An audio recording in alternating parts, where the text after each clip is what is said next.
Olá, boa noite.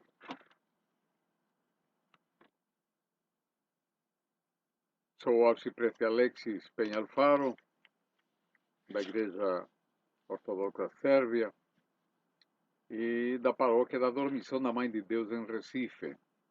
E hoje nós vamos tratar um tema muito especial, muito interessante. É o último tema desta série, Amigo de Deus, e nós vamos ver hoje, particularmente, o apóstolo São João, o teólogo, chamado também de o discípulo amado. Então nós vamos conversar um pouco sobre este personagem bíblico, como estes outros que nós temos visto aqui no nosso canal, mostrando essa especial relação entre Cristo e o mais novo dos discípulos apostólicos, dos primeiros 12, né, do grupo especial. E em que consiste esta relação especial, né? Então, a própria Escritura, o próprio São João, ele é o único evangelho que fala sobre aquele que Jesus amava. Então, esse discípulo recebe um carinho muito especial, um amor muito especial por Jesus Cristo, não é? Que é o caminho do aprendiz, aquele que aprende sobre os caminhos do Senhor. Também um aspecto muito importante, a Igreja do Oriente deu-lhe o título de o teólogo. Para o Oriente cristão não existe outro teólogo maior do que São João. E a pergunta é por que ele recebe o título de o teólogo? Veja, João era irmão de Tiago, era filho de Zebedeu, eram pescadores. Então, embora conhecessem os ensinamentos da lei, né, eram discípulos de São João Batista, né, provavelmente os dois eram discípulos de São João Batista, mas São João não era um homem letrado, não era um homem dedicado à lei, como eram os fariseus, os doutores da lei, os escribas, que dedicaram sua vida à teologia, né? No caso, a teologia judaica. Então, por que a igreja considera o teólogo a esse jovem, o mais novo do colégio apostólico, que ele, o irmão, Jesus, o chamou de filho do trovão, Boanerges, porque eles eram intempestivos, né? Então podemos dizer, em base aos relatos bíblicos, que ele era imaturo, né? Em certo momento perguntou, né, a mãe deles perguntou se um poderia sentar ao lado de Jesus, né, no reino. E Jesus respondeu que não cabia a ele, né, responder sobre isso, quem era o maior. E num outro episódio, São João, vendo um grupo de pessoas que acreditavam em Cristo, mas não seguiam o colégio apostólico, perguntou se podia mandar descer fogo sobre ele. Então veja a qualidade de pessoa que era São João, né? Um tipo intempestivo, imaturo, porém Jesus amava ele mais do que a todos. Interessante isso, né? Então, filho de Zebedeu, irmão de Tiago, né? E lembremos também que São João, juntamente com Tiago e Pedro, eram chamados de colunas da igreja. Dentro do colégio de 12 apóstolos, Pedro, Tiago e João eram mais próximos de Jesus. E ainda um outro episódio nos mostra na transfiguração do Senhor no Monte Tabor, quando Jesus se manifesta na sua glória, é o que chama de transfiguração, né? Que na verdade não foi Cristo que se transfigurou, né? Foram os olhos dele que foram abertos para ver Cristo na sua glória. Glória que estava, de certa forma, escondida, vedada, mas que Cristo permitiu que eles pudessem enxergar a glória do Senhor, um aspecto da sua divindade. Pois bem, então, São João era muito próximo do Senhor. E temos um outro momento muito, muito importante, que foi a Santa Ceia. No momento que Cristo vai celebrar a última refeição, e podemos dizer a primeira refeição, que é a comunhão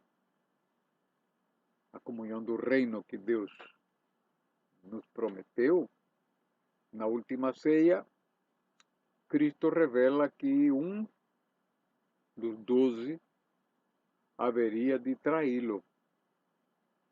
E os discípulos perguntam: serei eu, mestre? Né? E ficaram tristes. Né? Naquele momento, ou melhor dito, em certo momento da ceia, São João recostou seu ouvido no peito do Senhor.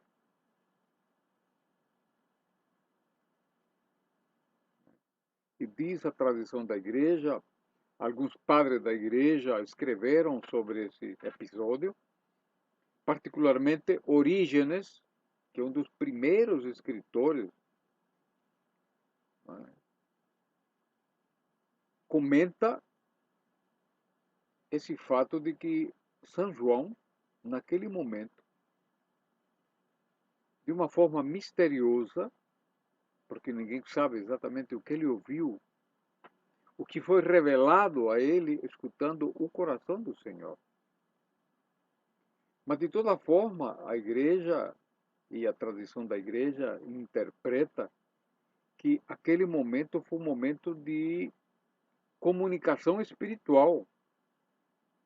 Porque não há um outro episódio onde o Senhor tenha manifesto para um dos discípulos algo de especial. Então, Orígenes interpreta que naquele momento São João recebeu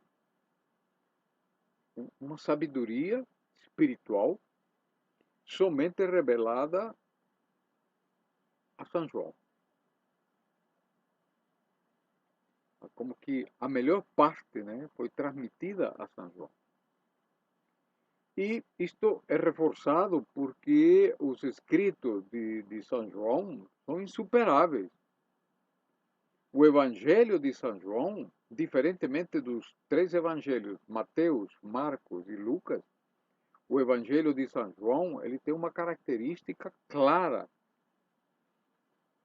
É tão clara que os outros três evangelhos são agrupados e chamados de sinópticos, porque eles têm uma cronologia que é fácil de comparar os três a uma sequência, né,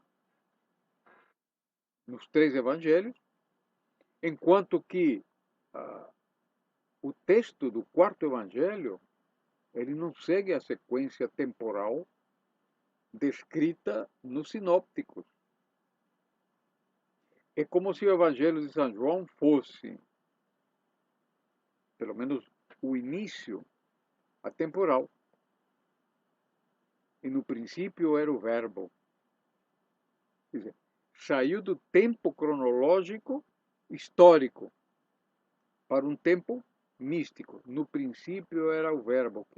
Que momento é esse? Não é o nosso calendário. No princípio era o verbo.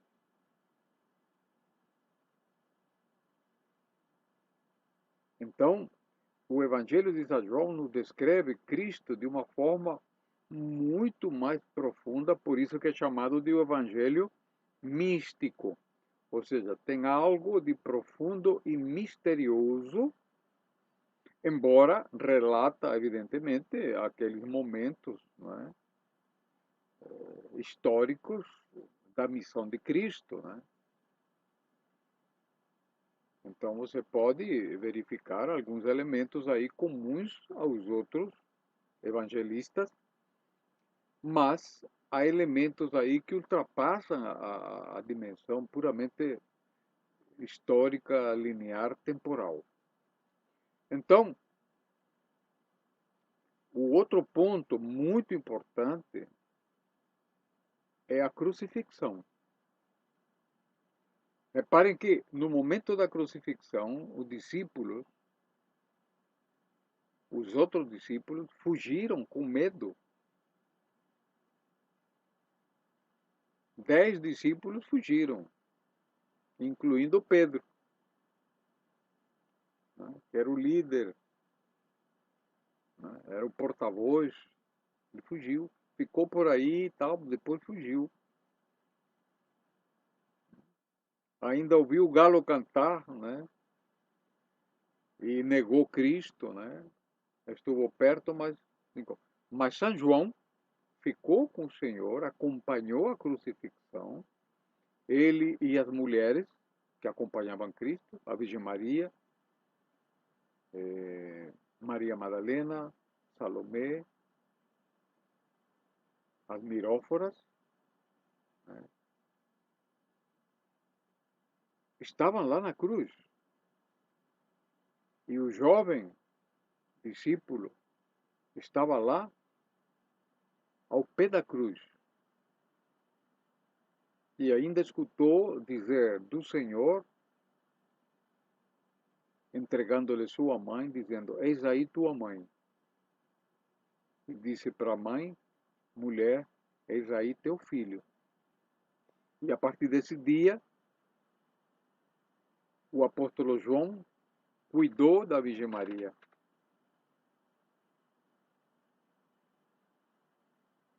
O que reforça muito a tradição da igreja, dizendo que Jesus era filho único, que os irmãos e as irmãs de Jesus eram filhos de criação, filho de São José, o pai adotivo e legal de nosso Senhor Jesus Cristo. Na tradição judaica, os filhos tinham que cuidar, né, dos pais. Mas Jesus entregou ele, a sua mãe, e foi morar com ela. Levou ela para sua casa. Pois bem, eh, outro aspecto muito importante e que nos mostra, voltando ao tema do teólogo, né, recordemos que, além do Evangelho, o quarto Evangelho, o Evangelho de São João, o mais misterioso, o mais profundo, que tem elementos atemporais, né, temos ainda 3 cartas, as 3 cartas joaninas, 3 cartas de São João, que São João escreveu para a igreja. E recordemos também um aspecto muito interessante, que São João foi o único apóstolo que não foi martirizado. Ele chegou, e se conta que chegou aos 100 anos, e ainda escreveu o livro de Apocalipse, que é um livro profundamente misterioso, né, simbólico. O livro de Apocalipse, que significa em grego revelação, né, nos fala dos últimos momentos, começo da criação, né? E nos fala já da eternidade. Pois bem, então, por este conjunto, o Evangelho, as três cartas joaninas e o Apocalipse, escrito já no final da sua vida, e teve morte natural, São João revelou o profundo amor e a profunda sabedoria que lhe foi transmitida pela graça de Deus. E São João pode se considerar de fato o teólogo, porque ele não especulou teoricamente, ele não fez teoria. Disse assim: aquilo que nossos olhos viram, nossas mãos apalparam, nós vos mostramos, vos entregamos. Então, São João, ele ouviu o verbo em pessoa. Nenhum teólogo posterior viu ao Senhor, esteve com ele. Nenhum teólogo colocou seu ouvido no peito do Senhor, somente São João. Porque São João nos revelou a verdade de Deus, naquilo que Deus mostrou a nós, mostrou a São João. Ele viu, ele é testemunha do nosso Senhor Jesus Cristo. Portanto, sua teologia é uma teologia do Verbo encarnado, do Deus vivo. Ele não está especulando, ele não está raciocinando, ele não está conjecturando. É um Deus vivo. Por isso, ele é o teólogo. Ele nos dá e nos transmite a teologia viva. E outro aspecto também muito importante desse momento da vida de São João é que no final da vida, a pregação de São João, quando ele visitava as comunidades, é: amai-vos uns aos outros. E ele repetia: amai-vos uns aos outros. Amai-vos uns aos outros. E as pessoas, nós podemos deduzir, não é, que as pessoas perguntavam: bom, mas ele sempre fala a mesma coisa, não é? Sempre está repetindo, né? Já está um pouco velhinho, né? Então, amai-vos uns aos outros. E aí alguém teve coragem de perguntar a ele, porque ele repetia tanto. E ele respondeu: amai-vos uns aos outros, porque ainda não aprenderam a amar a Deus e aos outros. E essa é a tarefa do cristão: aprender a amar. Estamos sempre aprendendo a amar, porque ainda não realizamos o amor de Deus. Essa é a grande lição de São João, que nos deixou, nos legou, né? Quando Cristo diz: já não vos chamo de servos, vos chamo de amigos, podemos dizer, fechando esta série de amigos de Deus, que de fato São João foi um discípulo do Senhor, muito bem amado pelo Senhor, e essa amizade do Senhor, esse amor pelo amigo, discípulo, é o que Deus quer ter com cada um de nós. Cada um de nós pode ser um discípulo amado se nós nos entregamos a Deus como São João se entregou. Como São João amou ao Senhor. E como São João decidiu aprender do Senhor, escutar o verbo de Deus e amar como ele nos amou. Espero que todos desfrutem deste tema. Convido a todos e todas a se inscreverem e até o próximo encontro, né, com uma nova série. Vamos iniciar uma nova série e para podermos estar juntos mais uma vez, e que Deus os abençoe a vocês e seus familiares, seus queridos, né, e que tenham desfrutado deste tema de São João. Que Deus nos abençoe. Até o próximo momento.